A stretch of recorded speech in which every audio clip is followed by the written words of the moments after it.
doon po sa punto ng yung content nito, paano kaya Attorney Melvin, yung content po kaya noong aligasyon, dalawang kasing bagay ito, may kaugnayan doon sa ICC investigators at yung mga Tama po. sinasabi pong na-deliveran po ng mali-maleta.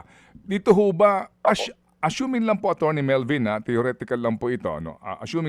Assuming na meron kayong duda sa pagkatao o kredibilidad o political affiliation ng mga nasa likod nito, yung ba makakaapekto sa inyo pong impartiality sa content ng affidavit? Well, sabi ko nga po, dalawang bagay yan. Pagka meron po kasing pagdududa o may mali na ginawa, halimbawa kung may mga kaso na nag-perjury na pala dati yan, it will go to the credibility po. Kasi kahit ipipresenta natin sa korte yan, halimbawa tinignan po natin yung aligasyon, meron po tayong isinamat kinasuhan doon, nakasisiguro po tayo na nakita rin po ng depensa ng abogado kung sino man personality dyan, at i-impeach po yung testimony na yan. Okay. Kaya po titingnan yun. So, yun po yung tinitingnan natin.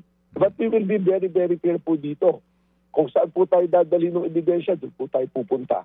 Kaya lang po, tinitingnan na rin natin yung mga dating pronouncement, yung mga sinabi, kung meron po bago na sinasabi rito, at saan po yung linkages nga.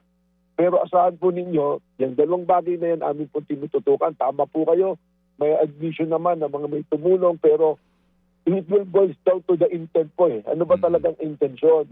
Narinig ko po yung pahayag ni Atty. Balikod na ang tagi daw lang pwedeng mag-investiga rito ay ang Office of the Ombudsman. Eh hindi naman po yata eksakto yun sapagkat ang primary investigation body ay ang National Bureau of Investigation. Pwede rin po nilang idulog dito yan at tatanggapin po namin sila nang wala pong bias pagpunta niya sa amin.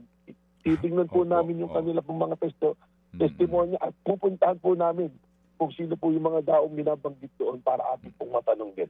Okay, opo. Mainam po din yan, no, po, na mamaya mabanggit natin yan kay Ginoong Defensor kung matutuloy itong ating panayam na bukas ang NBI na magpunta rin itong sila Attorney Baligod kung maaari nga isama itong 18 ito nang sa ganun makatulong ang NBI na mag-imbestiga sa kanilang mga aligasyon. Pero kaninyo, iniisa-isa ng NBI yung pong background nung 18 para malaman din kung sila ba walang kung ano man pong mga kaduda-dudang mga background. Ganun po yan, Attorney.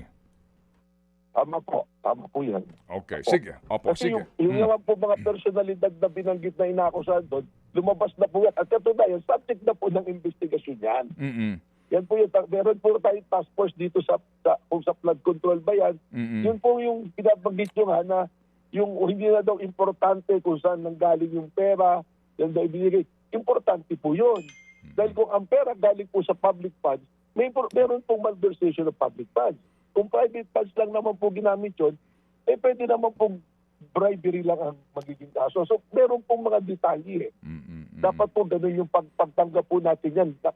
Nakatutok tayo sa mga detalye po. Opo. Sapagkat yung bawat krimen po, may kanya-kanya pong elemento na dapat tumutugon po sa partikular na krimen. Opo, hindi mo maaari sabihin na hindi immaterial, hindi po ganun yun, no? Kasi kung saan ba galing yung pera. Oo, yung nga po ang Hindi po. Opo. Okay. Ang pinagtataka lang po namin kasamang Ted, ang normal po na aksyon, sa akin pong obserbasyon, at rin po ginagawa natin to bilang abogado, bago tayo pumunta sa media o sa anumang platform po para sa publiko ang mga ganitong bagay, ang una natin ginagawa, nagpupunta tayo sa ahensya na dapat magreklamo. Kung meron tayong demanda, halimbawa sa Supreme Court, pupunta tayo, saka tayo magtatawag ng press conference o magbabanggit na mga bagay. Kasi po, ang iniiwasan po nga natin dito, dahil ang sinabi po niya kasamang Ted, kanya-kanyang tunggalian na. Nagkakaroon po ng chaos, ng disorder. Dahil may mga samanta. Ngayon po, in the advent of the social media, ang dami na pong abogado. Kahit hindi po abogado, may pag-abogado sa sariling opinion.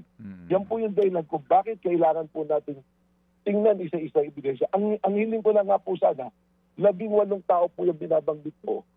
Sana dapat po, mag-issue sila ng kanya-kanyang affidavit.